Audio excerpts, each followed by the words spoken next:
Okay, I want to say a big welcome back to everybody who's been tuned in even to our series of Mindful May episodes here at Discovery College. First and foremost, I want to acknowledge that it's actually June now, and in spite of that, time frames can be a bit of a challenge for us at times, but this is still part of our Mindful May series, and we hope that you'll be able to, those of you who've already tuned in, continue to get some value from what it is that we're here and talking about. So a big welcome back to Bianca Otto. I'll let her introduce herself again in a moment. Just to remind you, I'm Andrew Foster from Discovery College, and my pronouns are he, him, and his. And today, moving on from the two previous episodes that we've had, we're going to spend a little bit of time moving into the idea of bringing some kindness, bringing some care, bringing some compassion to the experiences that we might be perhaps noticing a little bit more about as we delve further into some of the mindful practices that we've explored before. So big welcome again to you, Bianca, and I'll let you introduce yourself. Great. Thank you very much. So I'm Bianca Otto, and I am a learning consultant with Discovery College, and my pronouns are she and her. And I will share the Acknowledgement of Country, which we like to do within all of our courses at Discovery College. So at Discovery College, we acknowledge the traditional owners of the land on which we work, live and travel. We pay respect to elders past, present and emerging, acknowledging Aboriginal and Torres Strait Islanders as the first people in Australia. They have never ceded sovereignty and remain strong in their enduring connection to land and culture. Thank you. So this is the third in our series. This will be the final episode in the series for Mindful May at Discovery College.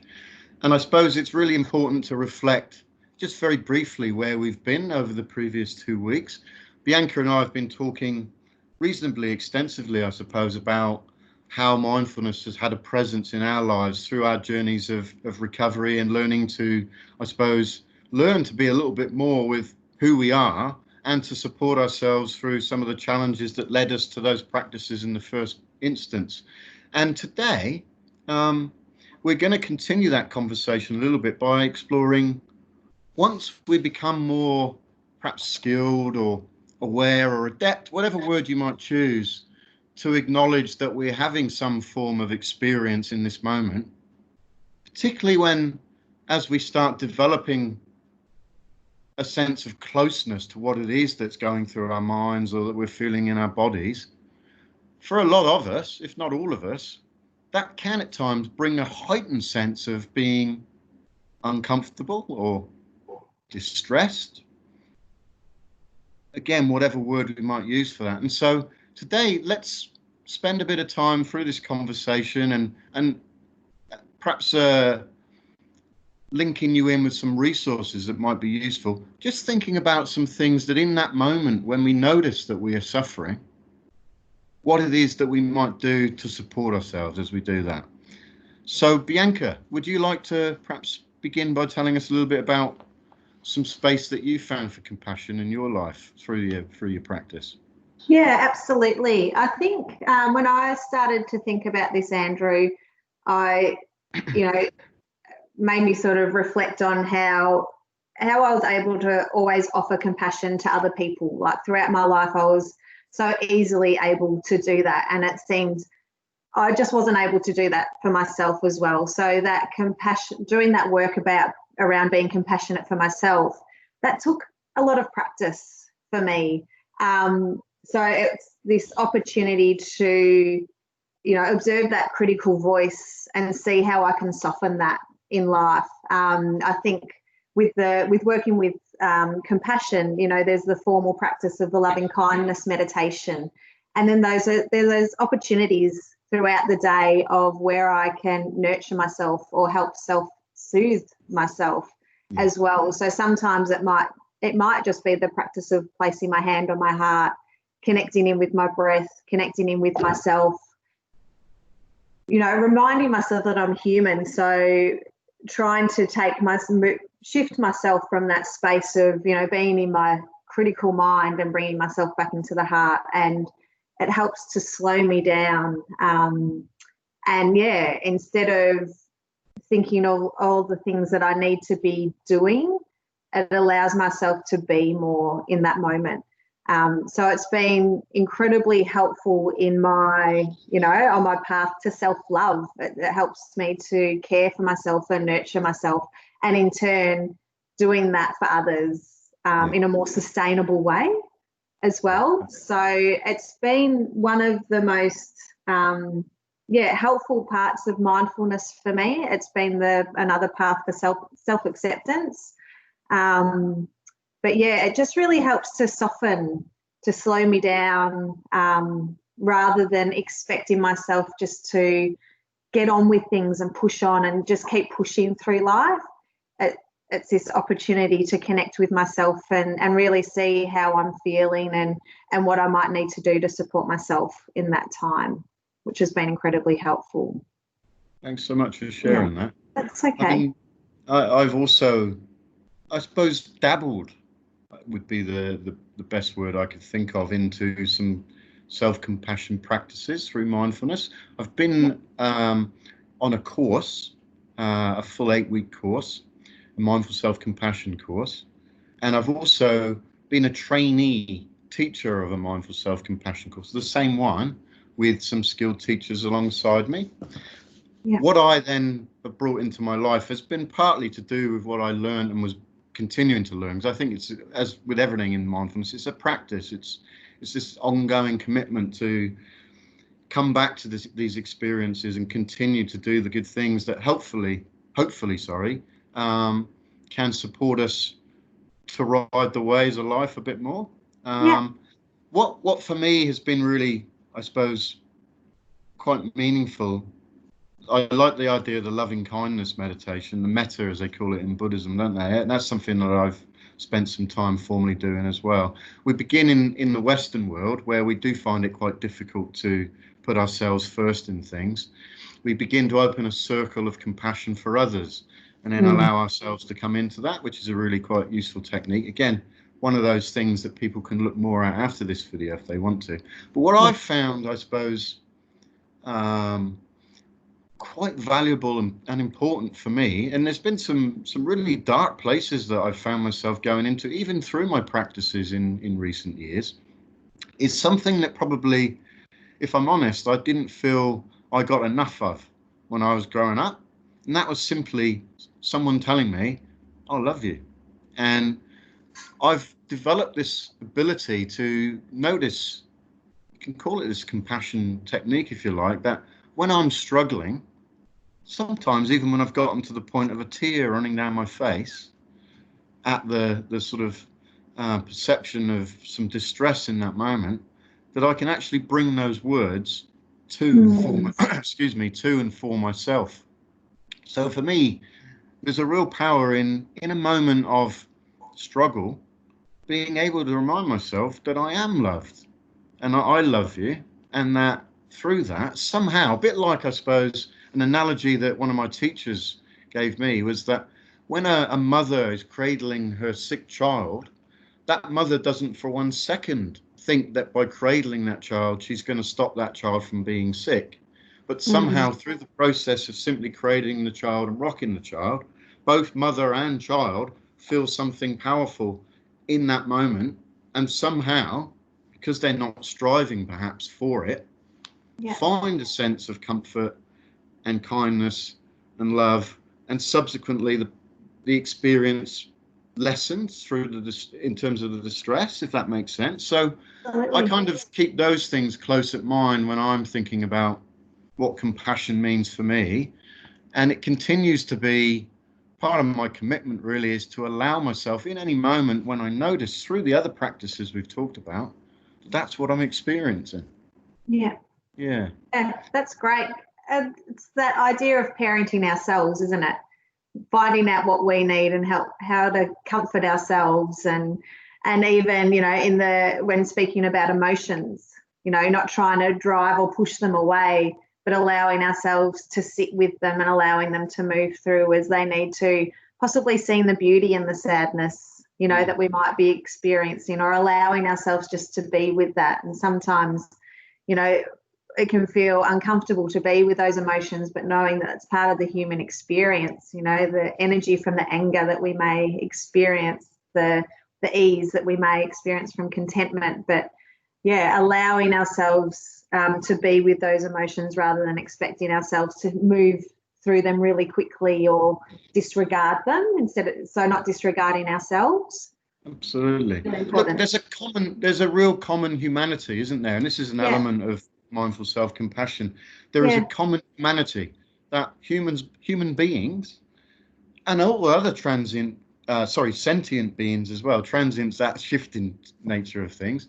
All other sentient beings, all other living beings too, suffer, arguably through the ways that we go about using our brains and interacting with our bodies. So this sense that in a moment when we can be aware of our own struggle and bringing a kindness to it, we can allow ourselves to remember that we aren't alone, that this is something that all other humans and all other living creatures go through as well.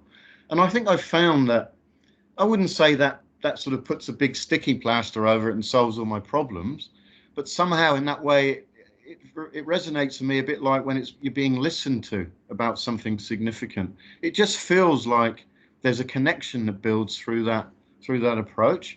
And somehow, COVID-19 pandemic times are really sort of case in point. A sense of isolation, for example, automatically isn't one, because we acknowledge that I'm part of this big sort of interconnected world of other beings where other people in this moment even are going through something very similar to me, and we aren't alone. So it's a really wonderful thing, and we're going to share some other resources for people to explore a little bit more about that. Have you got anything else that sort of comes to mind for you when we talk about compassion and how that links in? I don't know if I've got sort of anything else that I wanted to add, just really expanding on what you said, I suppose. And it's just really allowing ourselves to be human, and within these times where we have been so isolated, it's felt so heavy and so real, and it has been. And I think the more that we can allow ourselves to be in that heart space or be connected with that, the more we can feel that connection. So it's instead of trying to work through it within the mind, just really, if we can have that opportunity to drop in, that's when we can feel that space of connection, which can be really, really beautiful and helpful. Yeah, absolutely. So I guess this is an opportunity for people to have a think about some of the things that we've talked about today and over the previous 2 weeks. Again, we will put up some links at the bottom of this video on our platforms, our social media platforms, for people to have a look at their own pace and at their own leisure. There are 4 potential links that we'll put up there. There's some guided meditations, one by a lady called Tara Brack.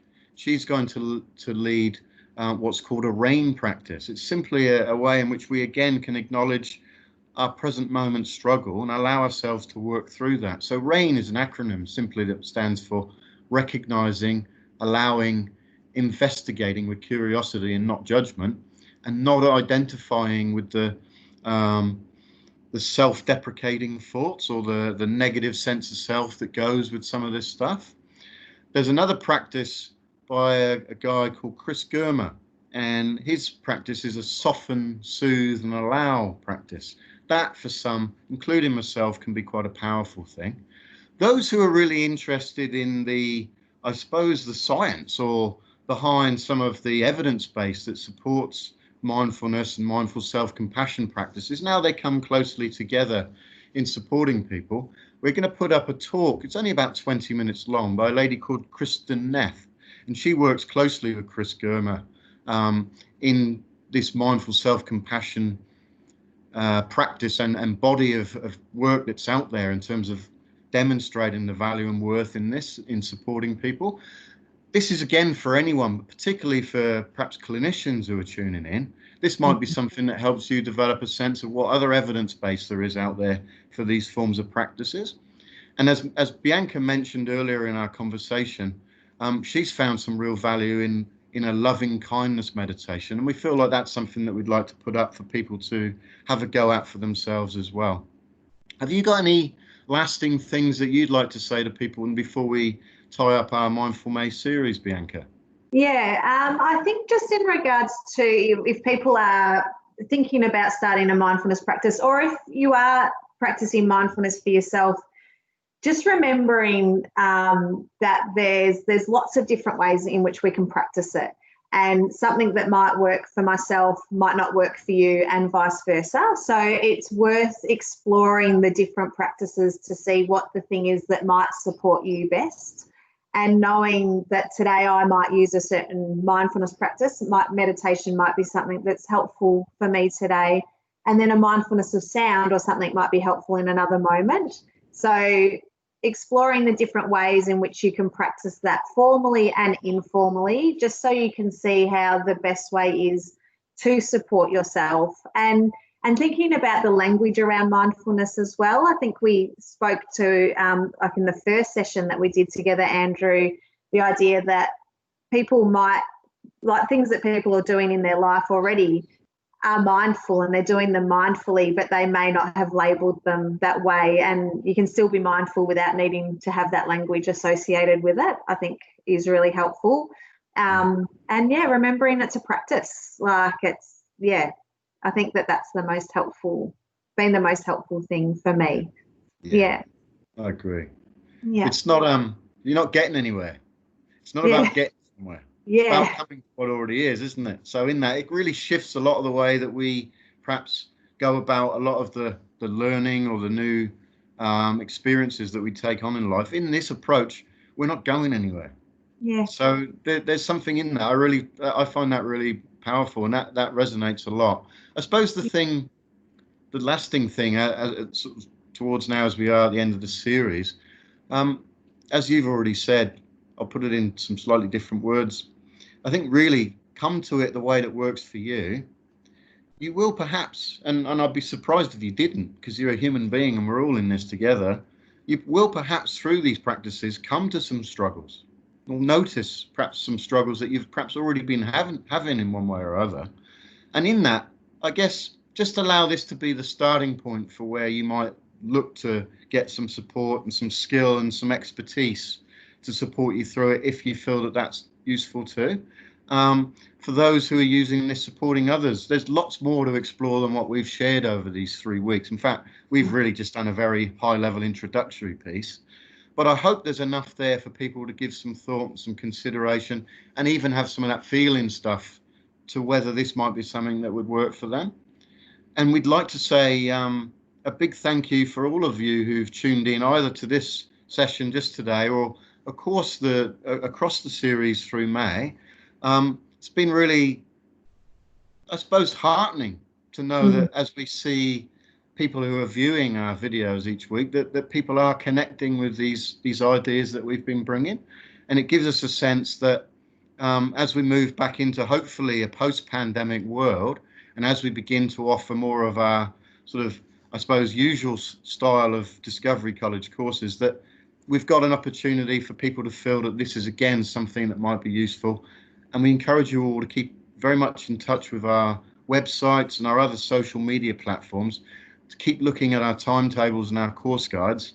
And we'd love to see more and more of you enroll and come and experience some of this stuff with us face to face, as well as what we might continue to do in that online realm as well. So big thank you to everyone. Yeah, thank you very much. It's been great. And thank you, Andrew. I've really enjoyed these conversations and hope other people have as well. Yeah, thank you. Thanks, Bianca. Great. See ya. See ya.